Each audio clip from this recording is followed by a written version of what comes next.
Mbak Dina underscore apa nih? I12 apa J12 ya? Assalamualaikum Dr. Raisa. Waalaikumsalam. Saya sebentar lagi mau menikah, tapi masa ada inner child yang belum selesai. Bagaimana cara menerima diri kita ya dokter? Oh gitu. Ya gini, inner child itu kan memang sebuah memori pada saat kita kecil ya. Tentu lama kan, kita kan kecil lama ya. Dalam rahim ibu aja otak kita sudah membentuk memori. Lahir, kemudian kita makin hari makin besar sampai sebelum balik. Kan sekarang balik kan kurang lebih 11 tahun 12 tahun ya. Berarti 12 tahun plus 10 bulan dalam rahim ibu. Itu ada 12 tahun plus 10 bulan memori di dalam otak kita. Karena itu terjadi pada masa kanak-kanak, makanya disebut inner child memory. Inner child memory ya. Nah, inner child itu kan ada selalu di otak kita karena sudah terbentuk memorinya di kepala kita atau di otak kita. Nah, tentu memang nggak bisa juga kita mau betulin dulu inner child kita baru menikah. Nanti buang waktu. Ya, memori kita banyak banget. Satu detik saja ada 2 juta memori masuk di otak kita. Kalau misalnya tadi sebelum baliknya pas lagi mensnya itu 12 tahun, kan 12 tahun inner child-nya. 12 tahun kali sekian detik. Kapan selesainya? Nanti belum selesai terus baru nikah. Ya, kelamaan dong. Jadi ya, yang penting sebetulnya pada saat menikah itu mempelajari bagaimana konsep pernikahan dalam Islam. Ya, apa peran istri, apa peran suami, apa fungsinya, bagaimana beradaptasi, apa watak pasangan kita nantinya, apa bahasa kasihnya, ya.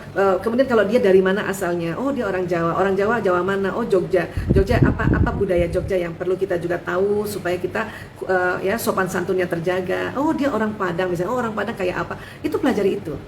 Inner child itu di terapi sepanjang hidup kita gitu ya.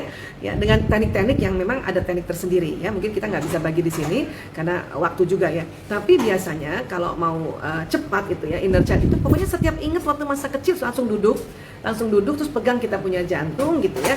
Terus kita kasih ya, bacakan Al-Fatihah, ya Allah saya kirimkan Al-Fatihah ini untuk jantungku, untuk diriku, untuk tubuhku, untuk akalku, untuk ruhku, ya Allah bacakan Al-Fatihah gitu. Ya, karena memang ada teknik-teknik untuk menterapi inner child yang biasanya kita dapati dari workshop atau training. Tapi sekali lagi sayang, itu nggak mungkin diberesin dulu baru mau menikah, nanti kelamaan. Udah nikah aja, ya Bismillah. Nah, semuanya dalam perjalanan itu kita akan bisa lalui, kita akan belajar dan kita bisa menterapi diri kita sendiri. Ya, iya. Oke, Bu Isa doain insya Allah segera menikah. Oke, amin ya Allah. Berikutnya, Mama Tutul, ya. Bagaimana cara membuka perbincangan keponakan saya yang baru menjadi anak yatim piatu 2 hari kemarin untuk membuat emosi dia lebih baik lagi? Oh, wah kalau lagi yatim piatu baru meninggal orang tua itu sedih banget itu. Ya, kita nggak usah tanya-tanya aja. Pokoknya kalau misalnya kita datang ke tempatnya ponakan, kita ambilin minum kah, ambilin ya. Terus kadang kita ngeliatin aja dia gitu ya, terus dia udah nangis aja udah peluk aja langsung. Peluk ya. Usap-usap punggungnya kalau misalnya dia memang dia anak laki yang sudah dewasa, misalnya usap-usap gini aja. Ya. Nggak usah tambah nasihat, nggak usah apa. Gini aja. Ya, ceritakan kebaikan-kebaikan. Ibumu tuh baik banget, ayahmu tuh baik banget, masya Allah, baik banget. Udah gitu-gitu aja. Ya, nggak usah kita kasih nasihat yang membuat dia jadinya marah gitu. Karena ini orang baru saja meninggal itu, aduh sangat sedih banget. Sangat sedih banget. Apalagi orang tua, orang yang dicintai meninggal, itu lama move on-nya itu. Lama. Tapi bahwa ponakan melihat ada budenya, ada tantenya di tempat itu, di rumah itu, misalnya datang sore itu, ya bantuin apa gitu, atau kita tanya apa yang mau dibantu nak, apa yang tante bisa bantu nak, itu udah seneng banget. Ya, ini tante bikinin minum ya nak ya. Ya. Ini ada makanan, ada kue tante bawa makan ya nak ya. Itu udah seneng banget, masya Allah. Ya, masya Allah. Ya, terkadang itu dia baru pelan-pelan lagi baru bisa nanti mengungkapkan kesedihannya. Ya, mungkin hari ketiga atau hari ketujuh atau hari berikutnya. Ya, kadang-kadang kalau misalnya ada budaya misalnya ya takziah orang pada datang dia malah nggak bisa ungkapkan, sudah kita dampingi aja untuk ya memberikan input pada makanan dan minumnya dulu supaya dia kuat menghadapi ya tamu-tamu yang datang, misalnya ya sanak saudara yang datang, sanak keluarga yang mungkin dia nggak belajar bagaimana cara mendampingi seseorang yang sedang sedih. Makanya capek tuh disuruh, kenapa sih ibu meninggal, cerita lagi itu capek banget itu ya. Nah, kita yang sudah mulai belajar sedikit bagaimana mendampingi orang sedih ya, kita nggak usah tanya-tanya, atau kita misalnya kitalah yang menjelaskan ya, dia suruh istirahat, nah seperti itu. Ya, seperti itu. Dan ini bukan cuma sehari 2 hari, ini bisa tahunan. Ya, oke, baik, lanjut. Dina Pras, Bu Aisyah, gimana cara menyikapi teman laki-laki yang perhatiannya melebihi suami? Hah? Dia menghormati posisi suami tapi tetap kasih perhatian lebih kepada kita. Nah, ini perhatian ini, ntar dulu, ini perhatiannya apa ini? Ya, melebihi dari suami. Kalau bisa dengar baca kayak gitu, melebihi dari suami berarti nggak pantas dong, ya. Nah, kecuali melebihi dari suami itu dalam artian misalnya, ya, ini mitra kerjanya suami. Kemudian dia memperhatikan keluarga suami nih, keluarganya ya, memperhatikan keluarga temennya, kan dianggap temen ya, berarti kan mitra kerjanya ya. Mungkin dia misalnya mengirimkan makanan, mengirimkan barang-barang misalnya ya untuk keluarga ya. Nah, itu masih sangat pantas karena itu sebuah hadiah, itu bentuk hadiah untuk saling menyambung kasih sayang gitu ya. Tapi kalau dikatakan melebihi dari suami, berarti kan kalau kalimat itu kan berarti suami sama istri kan itu ya ada hal-hal yang nggak bisa dilakukan orang lain kan, ya kan, memeluk, menggandeng, mencium, ya, membelai itu nggak bisa dilakukan orang lain, ya, apalagi dia laki-laki juga, itu mah udah nggak pantas itu, malah bukan nggak pantas lagi, nggak bener, udah nggak bener, nggak baik, nggak pantas, udah 3 tuh, ya kan. Tapi kalau misalnya dia cuma misalnya, ya belikan kulkas buat keluarga kita, ya nggak apa-apa, itu mah hadiah, ya. Walau alam dia niatnya apa, tapi itu hadiah untuk keluarga, ya, belikan kipas angin, belikan itu, gitu. Ya, iya. Jadi Ibu Isa harus tanya dulu nih maksudnya apa, yang lebih detailnya, yang lebih jelasnya apa, karena ada kalimat melebihi dari suami. Tapi kalau ya perannya sesuami, yang fungsinya suami sama istri yang nggak boleh dilakukan orang lain dan itu melakukan, ya itu udah nggak benar, nggak baik, nggak pantas. Silakan nilai sendiri. Oke? Iya, baik.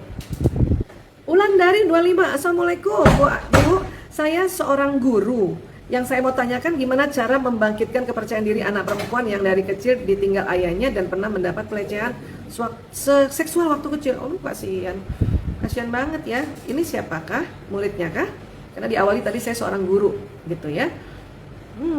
Iya, baik. Nah, ini memang kalau kasus-kasus misalnya seorang anak kecil kemudian ditinggalkan ayah, ditinggalkannya juga apa nih? Ditinggalkan meninggalkah atau ditinggalkan pergi, kemudian dapat pelecehan seksual. Ini sama siapa nih? Pelecehan seksualnya dari siapa? Keluarga dekat kah? Atau orang lain dah? Kalau dengan keluarga dekat itu lebih parah lagi sebetulnya, lebih berat lagi traumanya, ya, lebih berat lagi. Nah, sebetulnya kalau sudah kita lihat dulu dia terjadi apa pada si anak ini, terjadi kelainan apa terhadap anak ini. Ya, membahayakan untuk dirinya kah atau sudah nggak wajar, ya. Tapi kalau misalnya kelainannya cuma karena gara-gara itu jadinya dia takut, nggak pede ketemu orang baru gitu ya, terus yang nggak mau tampil ke depan misalnya, itu masih sangat wajar. Itu bisa jadi mungkin juga karena wataknya, ya, ada watak-watak introvert itu memang nggak ada trauma aja, memang dia ketemu orang baru itu hati-hati, ya, ketampil ke depan itu aja hati-hati gitu, ya. Jadi lihat dulu nih, ya, dia jadi apa, anak ini jadi apa gitu, jadi masalah apa dia, gitu, ya. Kalau memang menjadi sesuatu yang sangat berat dan itu merugikan, baik merugikan dirinya dan merugikan orang lain, maka ini harus dirujuk, ya.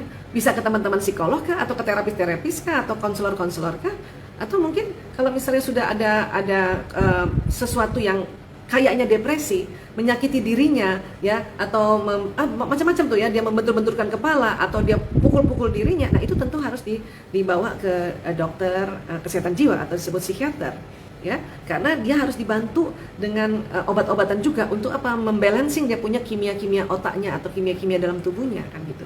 Ya, jadi lihat dulu apa nih yang harus.